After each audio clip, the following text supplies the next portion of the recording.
എല്ലാവർക്കും സ്ട്രോബെറി ചാനലിലേക്ക് സ്വാഗതം. ഞാൻ ഗീതു. നല്ല സോഫ്റ്റും ടേസ്റ്റിയുമായ ക്രീം ബൺ അഥവാ ബട്ടർ ബണ്ണിൻ്റെ റെസിപ്പിയാണ് ഇന്നത്തേത്. ബേക്കറിയിൽ നിന്നൊക്കെ വാങ്ങുന്ന ബട്ടർ ബണ്ണിൻ്റെ അതേ ടേസ്റ്റിൽ ഓവനൊന്നും യൂസ് ചെയ്യാതെ വീട്ടിൽ നമുക്കിത് തയ്യാറാക്കാം. ക്രീം ബൺ തയ്യാറാക്കാനായി ആദ്യം തന്നെ ഒരു വലിയ ബൗളിലേക്ക് 1/4 കപ്പ് ചെറു ചൂടുള്ള പാലെടുക്കുന്നു. പാലിന് പകരം ചെറു ചൂടുള്ള വെള്ളമാണെങ്കിലും മതി. ഇനി ഇതിലേക്ക് 3 ടേബിൾ സ്പൂൺ പഞ്ചസാര, ബണ്ണിന് കൂടുതൽ മധുരം വേണമെങ്കിൽ 4 ടേബിൾ സ്പൂൺ പഞ്ചസാര ചേർക്കാം. 1 teaspoon yeast, active dry east ആണിത്. ഇതൊന്ന് ഇളക്കി യോജിപ്പിച്ചിട്ട് ഈസ്റ്റ് ഒന്ന് ആക്റ്റീവ് ആകാൻ ഇത് മൂടി ഒരു 10-15 മിനിറ്റ് മാറ്റി വയ്ക്കാം.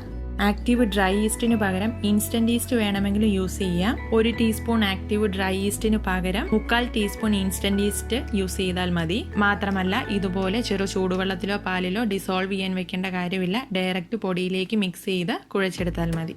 ബ്രെഡ്, ബണ്ണ് പോലുള്ള ഐറ്റംസിൽ നമ്മൾ എടുക്കുന്ന മൈദയുടെ 1 തൊട്ട് 2% വരെയാണ് ഈസ്റ്റ് ചേർക്കേണ്ടത്. ഇപ്പോൾ നമ്മൾ എടുത്തിരിക്കുന്നത് 2 കപ്പ് മൈദയാണ്. അത് ടീസ്പൂൺ കണക്കിൽ പറഞ്ഞാൽ 96 ടീസ്പൂൺ ഉണ്ട്. അപ്പോൾ അതിൻ്റെ 1% എന്ന് പറയുന്നത് 1 ടീസ്പൂൺ അടുത്ത് വരും. ബ്രെഡിനും ബണ്ണിനും ഒക്കെ ആക്റ്റീവ് ഡ്രൈ ഈസ്റ്റ് അല്ലെങ്കിൽ ഇൻസ്റ്റന്റ് ഈസ്റ്റ് ആണ് ഏറ്റവും നല്ലത്. ഈസ്റ്റിന്റെ അളവ് ഇത്തിരി കുറച്ചാലും കുഴപ്പമൊന്നുമില്ല. അത് പൊങ്ങാനായി വെക്കുന്ന സമയം കുറച്ചുകൂടെ കൂടുമെന്നേ ഉള്ളൂ. നമ്മൾ യൂസ് ചെയ്യുന്ന ഈസ്റ്റിന്റെ എക്സ്പയറി ഡേറ്റ് പ്രത്യേകം ശ്രദ്ധിക്കണം. ആക്റ്റീവ് ഡ്രൈ ഈസ്റ്റിനൊക്കെ 1 വർഷമേ ലൈഫ് ഉള്ളൂ. അപ്പൊ ലൈഫ് കഴിഞ്ഞ ഈസ്റ്റ് ആണെങ്കിൽ നമ്മൾ ഉദ്ദേശിക്കുന്ന പോലെ പൊങ്ങി കിട്ടത്തില്ല.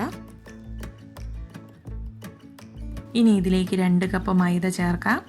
ഈ ഒരു കപ്പ് 250 ml ആണ്. ആവശ്യത്തിനുള്ള ഉപ്പ് കൂടി ചേർക്കാം. ഞാനൊരു 1/4 ടീസ്പൂൺ ഉപ്പാണ് ചേർക്കുന്നത്. ഇത് ആദ്യം ഒരു സ്പൂണോ ഫോർക്കോ ഉപയോഗിച്ചൊന്ന് മിക്സ് ചെയ്തെടുക്കാം. അപ്പോൾ ഇതുപോലെ സ്പൂൺ കൊണ്ട് ആദ്യം കുഴയ്ക്കുവാണെങ്കിൽ കയ്യിൽ ഒത്തിരി ഒട്ടിപ്പിടിക്കാതിരിക്കും. അതായത് ഇപ്പോൾ അത്യാവശ്യം ഒന്ന് മിക്സ് ആയിട്ടുണ്ട്. ഇനി ഇത് കൈ ഉപയോഗിച്ച് തന്നെ കുഴിച്ചു തുടങ്ങാം. ഈ സമയത്ത് മാവ് വല്ലാണ്ട് കുഴഞ്ഞിരിക്കുന്നു. ഇതിൽ ചേർത്ത പാൽ അല്ലെങ്കിൽ വെള്ളം കൂടിപ്പോയെന്ന് തോന്നിയാൽ 1-2 ടേബിൾ സ്പൂൺ പൊടി കൂടി ഇട്ട് മിക്സ് ചെയ്തെടുക്കുക. അതല്ല പൊടി കൂടിപ്പോയി മാവ് ഭയങ്കര ഹാർഡാണെന്ന് തോന്നുവാണെങ്കിൽ ഓരോ ടേബിൾ സ്പൂൺ ചെറു ചൂടുള്ള പാലോ വെള്ളമോ ചേർത്ത് കുഴച്ച് മാവ് റെഡിയാക്കി എടുക്കുക. എനിക്കിവിടെ ഈ ഒരു അളവിൽ പെർഫെക്റ്റായി തന്നെയാണ് കിട്ടിയിരിക്കുന്നത്. അതുകൊണ്ട് എക്സ്ട്രാ പാലോ പൊടിയോ ഒന്നും ചേർക്കുന്നില്ല. ഇതിപ്പോൾ അത്യാവശ്യം ഒന്ന് കുഴച്ചെടുത്തിട്ടുണ്ട്. ഈ ഒരു പാകത്തിലായിട്ടുണ്ട്. ഇനി ഇതിലെ എണ്ണ ചേർത്ത് കുഴച്ചെടുക്കണം. ഇതിലേക്ക് 2 ടേബിൾ സ്പൂൺ വെജിറ്റബിൾ ഓയിലാണ് ഞാൻ ചേർക്കുന്നത്. ഈ ഓയിലിന് പകരം ബട്ടർ ഉരുക്കിയതോ നെയ്യ് ഉരുക്കിയതോ ഏത് വേണമെങ്കിലും ചേർക്കാം. ഇനി ഇതൊന്നുകൂടെ ഒന്ന് കുഴച്ചെടുക്കാം. ഇത് ഇത്രയും കുഴിച്ചാൽ പോരാ.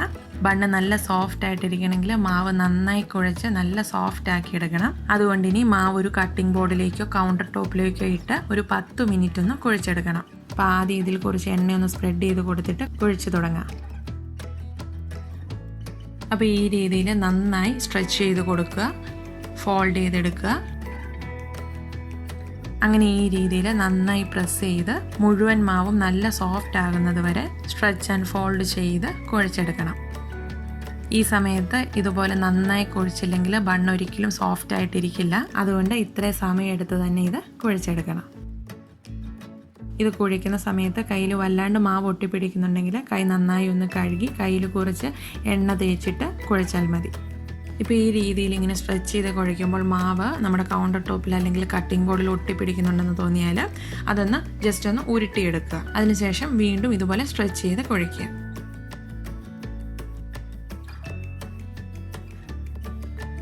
ഇപ്പോൾ 10 മിനിറ്റ് കുഴച്ച് നല്ല സോഫ്റ്റ് മാവാക്കി എടുത്തിട്ടുണ്ട്. ഇതിനി പൊങ്ങാനായി വെക്കാം. അപ്പോൾ ഇത് പൊങ്ങാനായി വെക്കുന്ന ബൗളിൽ ആദ്യം ഒന്ന് ഓയിൽ ബ്രഷ് ചെയ്ത് കൊടുക്കണം. ഇത് പൊങ്ങി വരുമ്പോൾ പാത്രത്തിൽ ഒട്ടിപ്പിടിക്കാതിരിക്കാനാണ് നമ്മൾ ഓയിൽ ബ്രഷ് ചെയ്ത് കൊടുക്കുന്നത്. മാവിന് മുകളിലും കുറച്ച് ഓയിൽ ബ്രഷ് ചെയ്ത് കൊടുക്കണം. നനഞ്ഞ തുണിയോ ക്ലിംഗ് ഫിലിമോ കൊണ്ട് ഇത് മൂടി വയ്ക്കാം. ഇനി ഇത് അടച്ച് ചൂടുള്ള ഒരു സ്ഥലത്തേക്ക് പൊങ്ങാനായി മാറ്റി വയ്ക്കാം. ഇത് പൊങ്ങി വരാൻ 2 തൊട്ട് 3 മണിക്കൂർ വരെ എടുക്കാം. ഓരോ സ്ഥലത്തെയും ക്ലൈമറ്റ് അനുസരിച്ച് അതൊന്ന് മാറും. ചൂടുള്ള സമയത്താണെങ്കിൽ പെട്ടെന്ന് പൊങ്ങി വരും. അപ്പോൾ എന്തായാലും ഡബിൾ സൈസ് ആകുന്നത് വരെ പൊങ്ങാനായി വെക്കണം. അതായത് ഇപ്പോൾ 3 മണിക്കൂർ കഴിഞ്ഞിട്ടുണ്ട്. മാവ് ഡബിൾ സൈസിലും പൊങ്ങി വന്നിട്ടുണ്ട്. ഇനി ഇതിൻ്റെ എയർ ഒന്ന് കളഞ്ഞ് ഓരോ ബണ്ണുകളായി ഷേപ്പ് ചെയ്തെടുക്കണം. അപ്പോൾ പറ്റുന്നത് പോലെ ഒരേ സൈസിൽ ഇത് മുറിച്ചെടുക്കാം. അപ്പോൾ ഒരു കത്തി ഉപയോഗിച്ച് 2 പകുതിയായിട്ട് മുറിക്കാം.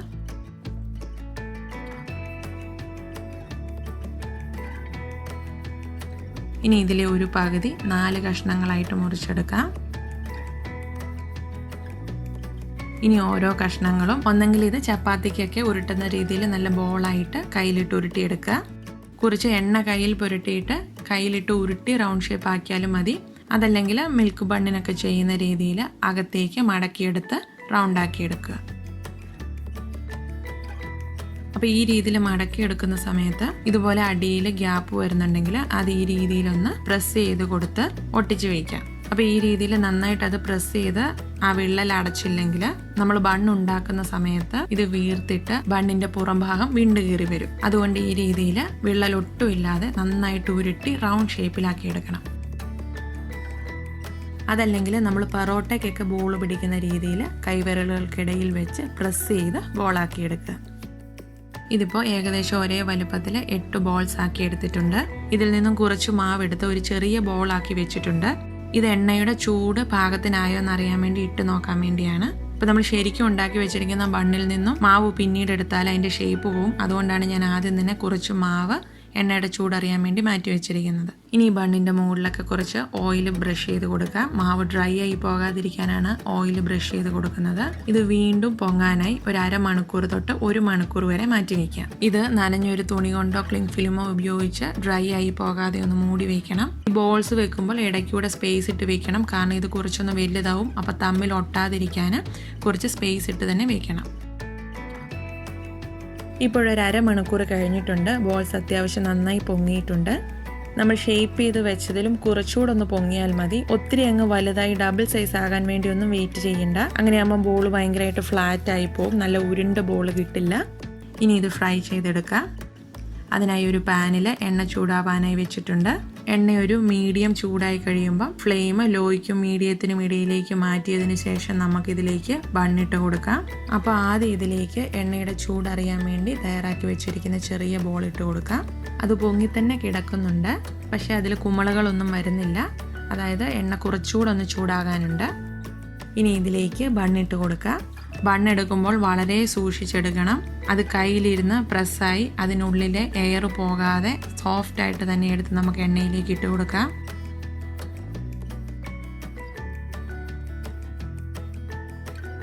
ഇനി ബണ്ണിൻ്റെ 2 വശവും നന്നായി പൊങ്ങി വരാൻ ഇതിൻ്റെ മുകളിലേക്ക് ഈ രീതിയിൽ എണ്ണ ഒഴിച്ചു കൊടുക്കാം. ഇതാ ബണ്ണ് നന്നായി വീർത്ത് വരുന്നുണ്ട്. അടിഭാഗം കുറച്ചൊന്ന് കളർ മാറുമ്പോൾ നമുക്ക് മറിച്ചിടാം. ഈ രീതിയിൽ എണ്ണ ഒഴിച്ചു കൊടുത്താൽ ബണ്ണ് നന്നായിട്ട് വീർത്ത് വരും. ഇതുപോലെ തിരിച്ചും മറിച്ചു വിട്ട് ലോയ്ക്കും മീഡിയത്തിനും ഒരു ഫ്ലെയിമിലിട്ട് നമുക്കിത് വേവിച്ചെടുക്കാം. ഒരു ഗോൾഡൻ ബ്രൗൺ കളർ ആകുമ്പോഴേക്കും നമുക്കിത് എടുക്കാം. ഇത് ഈ ചൂടിലിരുന്ന് കുറച്ചുകൂടെ ഒന്ന് മൊരിയും. കളർ കുറച്ചുകൂടെ ഒന്ന് ഡാർക്കായി വരും. അപ്പോൾ ഇതേ രീതിയിൽ എല്ലാ ബണ്ണും നമുക്ക് ഫ്രൈ ചെയ്തെടുക്കാം. ഇനി ഈ ബണ്ണെല്ലാം നന്നായി തണുക്കാനായി വെയിറ്റ് ചെയ്യാം. ബട്ടർ ബണ്ണിലേക്കുള്ള ക്രീം റെഡിയാക്കാം. അതിനായി ഒരു ബൗളിലേക്ക് 4 ടേബിൾ സ്പൂൺ ബട്ടർ എടുത്തിട്ടുണ്ട്. ഇത് റൂം ടെമ്പറേച്ചറിലുള്ള ബട്ടർ എടുക്കണം. ഇതൊരു ഹാൻഡ് വിസ്കോ സ്പൂണോ ഉപയോഗിച്ച് ഒന്ന് സോഫ്റ്റ് ആക്കി എടുക്കാം. ബീറ്ററുള്ളവർ അത് യൂസ് ചെയ്താൽ എളുപ്പത്തിൽ ചെയ്യാം. ബട്ടർ നന്നായി സോഫ്റ്റ് ആയിട്ട് വേണം ഇതിലേക്ക് പഞ്ചസാര ചേർത്ത് തുടങ്ങാൻ. എങ്കിൽ മാത്രമേ ഇത് നല്ല ക്രീമി ആയിട്ട് വരത്തുള്ളൂ. ഇനി ഇതിലേക്ക് പൊടിച്ച പഞ്ചസാര ചേർക്കാം. 1 കപ്പ് പൊടിച്ച പഞ്ചസാരയാണ് എടുത്തിരിക്കുന്നത്. ഇത് കുറേശ്ശെയായി ചേർത്ത് മിക്സ് ചെയ്തെടുക്കാം. അപ്പോൾ ഓരോ പ്രാവശ്യവും പഞ്ചസാര ചേർത്ത് നന്നായി ബീറ്റ് ചെയ്ത് നല്ല ക്രീം പരുവായിട്ട് വേണം ബാക്കി പഞ്ചസാര ചേർക്കാൻ.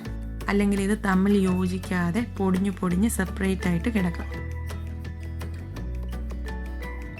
അതായത് ഇപ്പോൾ 1 കപ്പ് പൊടിച്ച പഞ്ചസാരയും ചേർത്തിട്ടുണ്ട്. നന്നായിട്ട് ബീറ്റ് ചെയ്ത് നല്ല ക്രീമി ടെക്സ്ചറിലായിട്ടുണ്ട്. ഇനി ഇത് ഒന്നുകൂടൊന്ന് ക്രീമി ആയിട്ടിരിക്കാൻ ഇതിലേക്ക് 1 ടീസ്പൂൺ തണുത്ത പാല്. ഈ പാലിലേക്ക് നല്ലൊരു ഫ്ലേവറിന് വേണ്ടി 2-3 ഡ്രോപ്പ് വാനില എസൻസ് കൂടി ചേർക്കാം. ഇതും കൂടി ചേർത്ത് ഒന്നുകൂടൊന്ന് ബീറ്റ് ചെയ്തെടുക്കാം. പാല് ചേർക്കുമ്പോൾ തണുത്ത പാല് തന്നെ ചേർക്കാൻ ശ്രദ്ധിക്കണം. ഇത് ചേർക്കുന്നത് ഓപ്ഷണലാണ്. വനില എസൻസ് ചേർത്താൽ നല്ലൊരു ടേസ്റ്റും ഫ്ലേവറും വരും. അപ്പോൾ ഉണ്ടെങ്കിൽ ചേർക്കുക, ഇല്ലെങ്കിൽ ഒഴിവാക്കുക. അതായത് ഇപ്പോൾ നല്ലൊരു ക്രീം പരുവായിട്ടുണ്ട്. ബട്ടർ ബണ്ണിൽ വെക്കാനുള്ള ക്രീം റെഡി ആയിട്ടുണ്ട്. ഇനി ബണ്ണൊന്ന് കട്ട് ചെയ്തെടുക്കാം. അപ്പോൾ ഓരോ ബണ്ണും സെൻറ്ററിൽ കൂടി ഒന്ന് മുറിക്കാം. ഒരു 1/4 ഭാഗം വരെ മുറിച്ചാൽ മതിയാവും. വേണമെങ്കിൽ ഇത് ഹാഫായിട്ട് മുറിച്ചിട്ട് ബർഗറൊക്കെ വെക്കുന്ന രീതിയിൽ പ്രസ് ചെയ്ത് വെച്ചാലും മതി. ഇനി ഇതിനിടയിലേക്ക് ക്രീം വെച്ച് കൊടുക്കാം. ബണ്ണ് നന്നായി തണുത്തിട്ട് വേണം ഇതിലേക്കുള്ള ക്രീം വെക്കാൻ. അപ്പോൾ ഇതിൽ വെക്കുന്ന ക്രീമിൻ്റെ അളവൊക്കെ നിങ്ങളുടെ ഇഷ്ടത്തിനനുസരിച്ച് വയ്ക്കാം. അങ്ങനെ ബേക്കറി രുചിയിൽ ക്രീം ബൺ ഇവിടെ റെഡി ആയിട്ടുണ്ട്. നമ്മൾ കടയിൽ നിന്നൊക്കെ വാങ്ങുന്ന ക്രീം ബണ്ണിൻ്റെ അതേ ടേസ്റ്റാണ്. നിങ്ങളെല്ലാവരും ഇതുപോലെ ഒന്ന് ട്രൈ ചെയ്ത് നോക്കണം. നിങ്ങൾക്ക് ഈ റെസിപ്പി ഇഷ്ടമായാൽ കമൻറ്റ് ബോക്സിലൂടെ ഞങ്ങളെ അറിയിക്കാൻ മറക്കരുത്. പുതിയ പുതിയ റെസിപ്പികൾ ചെയ്യാൻ ഞങ്ങൾക്ക് ഊർജ്ജം നൽകുന്നത് നിങ്ങളുടെ നല്ല നല്ല കമൻസ് ആണ്. തുടർന്നുള്ള ഞങ്ങളുടെ വീഡിയോസ് കാണാൻ ആഗ്രഹിക്കുന്നുവെങ്കിൽ ചാനൽ സബ്സ്ക്രൈബ് ചെയ്യുക. വീഡിയോ ഇഷ്ടമായ ലൈക്കും ഷെയറും മറക്കരുത്. മറ്റൊരു വിഭവമായി കാണാം. എല്ലാവർക്കും നന്ദി.